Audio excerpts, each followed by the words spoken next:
حضرت نعمان ابن بشیر رضی اللہ تعالی عنہ سے روایت ہے کہ میں نے رسول اللہ صلی اللہ علیہ وسلم کو فرماتے ہوئے سنا کہ حلال بھی واضح ہے اور حرام بھی واضح، اور ان کے درمیان شبہ والی چیزیں ہیں جن کی حقیقت سے اکثر لوگ بے علم ہوتے ہیں۔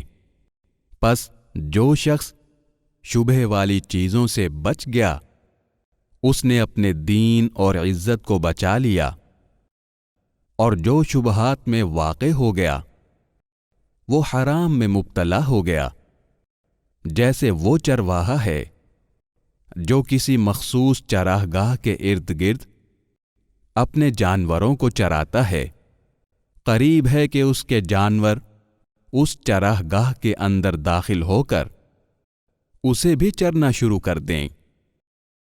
سنو، ہر بادشاہ کی چراہ گاہ ہوتی ہے۔ سنو، اللہ کی چراہ گاہ اس کی حرام کردہ چیزیں ہیں۔ سنو، جسم میں گوشت کا ایک ٹکڑا ہے، جب وہ درست ہوتا ہے تو سارا جسم صحیح ہوتا ہے، اور جب وہ خراب ہو جاتا ہے تو سارا جسم خراب ہو جاتا ہے، اور وہ دل ہے۔ اسے امام بخاری اور امام مسلم نے روایت کیا ہے۔